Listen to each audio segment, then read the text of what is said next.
কি সুন্দর আকাশ দেখুন বন্ধুরা, পাখিরা উড়ে যাচ্ছে। আর এই মাত্র কিছুক্ষণ আগে হয়তো সূর্যটা উঠেছিল। আমি এর আগেও একবার একদম ভোরবেলায় উঠেছিলাম, তখন সূর্য ছিল না। আর একটু পরে যখন কিছুটা কাজ সেরে এসেছি বারান্দায়, তখন দেখি সূর্যি মামা একদম অনেকটা উপরে উঠে গেল।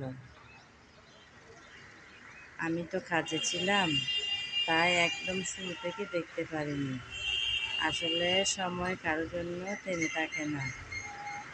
আমি বারান্দা থেকে যাওয়ার পর আমি আস্তে আস্তে দেখি সূর্য মামা উঠে গেল। কি সুন্দর লাগছে তাই না আকাশটা?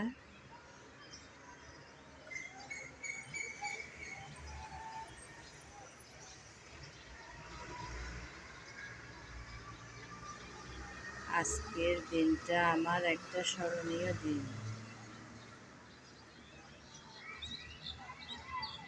নিশ্চয় প্রত্যেকটা মেয়ের জীবনে এই সুন্দর দিনটা আসে।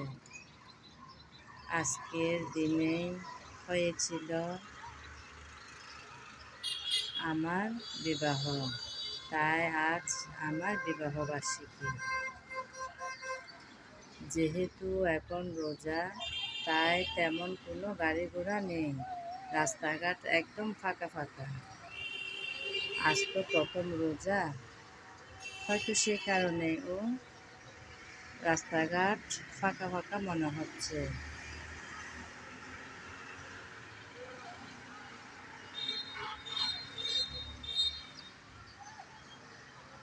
না হলে অন্যদিন তো অনেক যানজট থাকে, অনেক গাড়ি ঘোড়া থাকে, কিন্তু আজকে তেমন গাড়ি ঘোড়া নেই।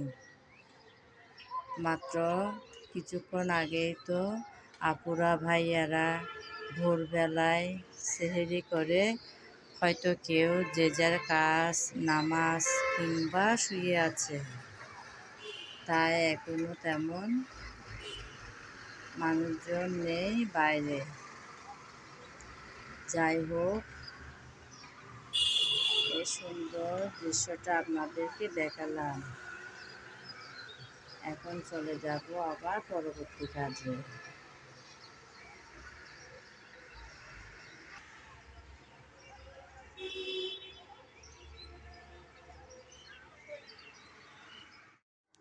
ভোরবেলায় ঘুম থেকে উঠে বাইরের পরিবেশটা একটু দেখে আসলাম বারান্দায় দাঁড়িয়ে, সঙ্গে আপনাদেরও নিয়ে গিয়েছিলাম।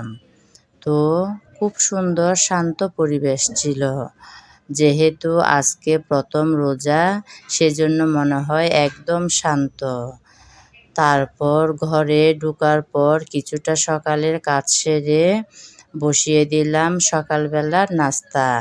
আজকে খাবো সুপি নুডলস, তাই রান্না বসিয়ে দিলাম, হয়েও যাচ্ছে। আমার বরমশাইয়ের জন্য বসাবো ভাত, কারণ উনি সকালবেলা নাস্তা খায় না। উনি ব্যবসার কাজে বেরিয়ে যান, তাই ওনাকে সকালবেলা ভাত দিতে হয়। নাস্তা রেডি করার পর ভাতও রেডি করে নিয়েছিলাম, কারণ আর কিছুক্ষণ পর বরমশাই চলে যাবেন খেয়ে উনি ওনার ব্যবসাতে। তো উনি উঠেও গেলেন, উঠে বসে পড়লেন কলম খাতা নিয়ে। জীবনের প্রায় অনেকটা পথ পার হওয়ার পর এমনকি চুল দাড়িও পেকে গেল। এখনও মনে হয় পড়ালেখা শেষ করতে পারলেনও না উনি। প্রতিদিন সকালবেলা উঠে ওনাকে কলম খাতা নিয়ে বসতে হয়। আসলে বন্ধুরা, কেন বসে সেটা হয়তো অনেকে জানেন বা অনেকে জানেন না। উনি তো আসলে ব্যবসা করেন, ব্যবসার নানান কাজ থাকে, তাই সেগুলো কলম খাতা নিয়ে বসেন করার জন্য। কোম্পানিদের সাথে নানান লেনদেন থাকে, তারপর মার্কেটে যেতে হয়। সব কিছু সেরে উনি স্নান সেরে চলে আসলেন আবার ডাইনিংয়ে। এদিকে আমি ওনার জন্য খাবার রেডি করে দিয়ে দিলাম। উনিও খেয়ে নিচ্ছেন। বাচ্চারাও সবাই উঠে গেল। না,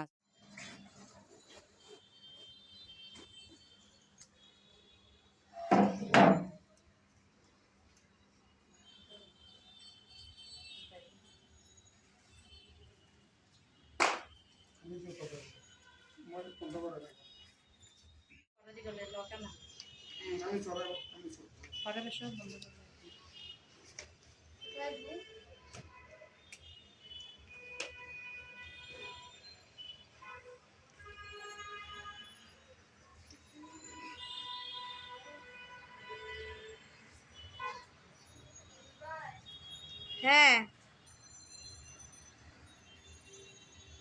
বন্ধুরা, হঠাৎ প্ল্যান, যাচ্ছি মামা শ্বশুরের বাড়িতে। যদি ওখানে ভিডিও করতে পারি তাহলে আপনাদেরকে শেয়ার করব।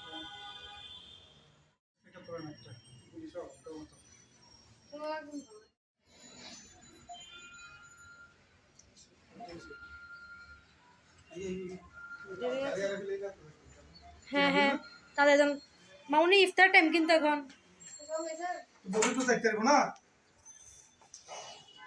হ্যাঁ ওই এরা আর দুটো দিশা দেখতে পারবো না নইলে আলাদা গাড়ি করে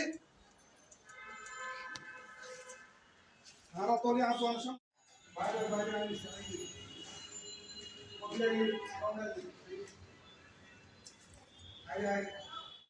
আজকের ভিডিওটা শুরু করেছিলাম একদম ভোরবেলা থেকে। খুব সুন্দর মন নিয়ে আর উৎসাহ নিয়ে সকালটা শুরু করেছিলাম। তো সকাল তো আপনাদের দেখিয়েছিলাম। সকালে আমার বড়মশাইকে খাবার দিয়েছিলাম।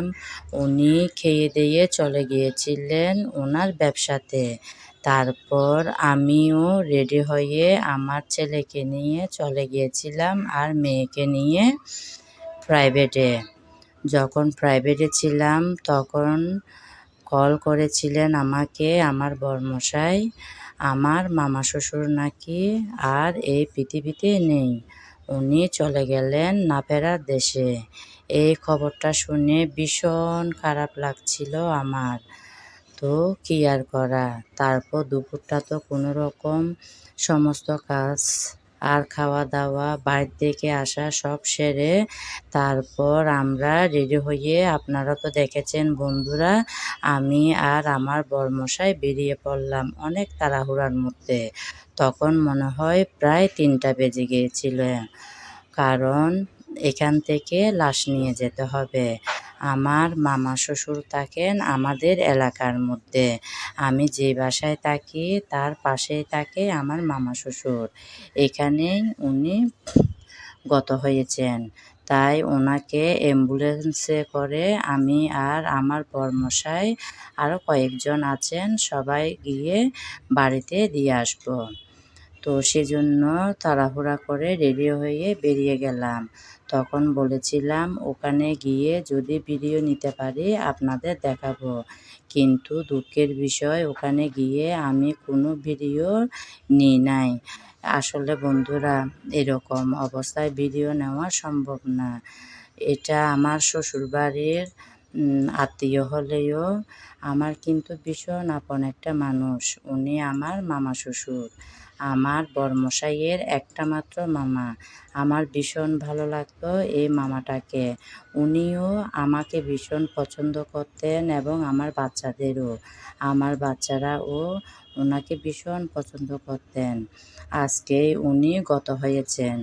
আর আজকে সকালে যখন আমরা সবাই বেরিয়ে যাচ্ছিলাম যে যার কাজে, তখন হঠাৎ আমার বাচ্চারাও ওনাকে স্মরণ করেছিলেন যে কুলের ব্যাপারে। উনি প্রতি বছর শীতকাল আসলে কুল নিয়ে আসতেন আমার বাচ্চাদের জন্য, আরও কত কিছুই না আনতো। যাই হোক, আজকে প্রথম দিন কুল খেয়েছিল তো আমার বাচ্চারা এবছর প্রথম কুল খেয়েছিল আজকে। তখন হঠাৎ ওনার কথাই মনে পড়েছিল আমার বাচ্চাদের, এই আর কি। তো ওখানে গিয়ে তো কোনো ভিডিও নিতে পারিনি। এখন সরাসরি চলে আসলাম একদম রাতে। ওখান থেকে আমি চলে আসছিলাম, তারপর রাতে রান্না বসিয়ে দিলাম। তো কী আর করা বন্ধুরা, বাচ্চারা আছে, নিজেদেরও খেতে হবে, যাই হোক না খেয়েও তো থাকতে পারবো না, না? দুপুরবেলাও ভালোভাবে খাওয়া হয়নি। সত্যি কথা বলতে বন্ধুরা, একদম এলোমেলোতে গিয়েছিল আজকের দিনটা। আজকে দুপুরে আমরা শুধু সালাদ দিয়ে খেয়েছিলাম। এমনকি আমার বাচ্চারা, আমার বরমশাই সহ শুধু সালাদ দিয়ে ভাত খেয়েছিলাম। শসা, গাজর আর টমেটো, পেঁয়াজ দিয়ে একটু সরষের তেল, লবণ, কাঁচামরিচ দিয়ে মেখে সেগুলো দিয়ে ভাত খেয়ে তাড়াতাড়ি বেরিয়ে গিয়েছিলাম। অথচ আজকে অনেক কিছু প্ল্যান ছিল। প্রতি বছর এই দিনটাতে অনেক কিছু করতে না পারলেও চেষ্টা করি বাইরে একটু ঘুরে আসতে, কিংবা ভালো মন্দ কোনো কিছু রান্নাবান্না করতে। আজকে তো আপনারা তো বুঝতে পারছেন যে আমার শ্বশুরমশাই গত হয়েছেন, তাই কিছুই হলো না। এখন ওখান থেকে ঘুরে এসে এখন রান্নায় চলে আসলাম। আজকে যে রান্নাটা আমি এই যে এখন বসিয়ে দিলাম, সেটা কিন্তু রেসিপিও করে নিচ্ছি। যতই যাই হোক না বন্ধুরা, আপনারা তো যারা এই লাইনে আছেন তারা নিশ্চয়ই জানেন রেগুলার ভিডিও রেডি করতে হয়। যতই ভালো মন্দ, দুঃখ কষ্টের মধ্যে থাকি না কেন আমরা, তাই আজকের এই রান্নাটা আমি রেসিপি করেছি। যদি আপনারা দেখতে চান আমার চ্যানেলে দেখতে পারেন। তো ভালো লাগলে আমার চ্যানেলটি সাবস্ক্রাইব করে আমার পাশে থাকবেন। আর যদি ফেসবুক পেজে দেখতে পান তাহলে পেজটি ফলো করে দেওয়ার অনুরোধ রইল। আমি একটাই সবসময় প্রার্থনা করব, আমার আজকের এই বিবাহবার্ষিকীর দিন যে ঘটনা ঘটে গেল এরকম যেন আর কারো জীবনে না আসে। সুন্দর এই দিনটা যেন একদম মাটি হয়ে না যায়। মাটি এজন্য বললাম কারণ এই দিনটা সবসময় আনন্দে কাটায়। আর এই দিনটাতে প্রিয় একজন মানুষকে হারাতে হলো। তো বেঁচে থাকলে আগামীতে আরও অনেক বিবাহবার্ষিকী আসবেন। কিন্তু আজকে যে দিন এভাবে কেটে গেল দুঃখের মধ্যে, খুব বেদনা নিয়ে। কারণ যার যায় সেই জানে প্রিয় একজন মানুষ চলে যাওয়া অনেক কষ্টের। সেজন্যই বললাম আজ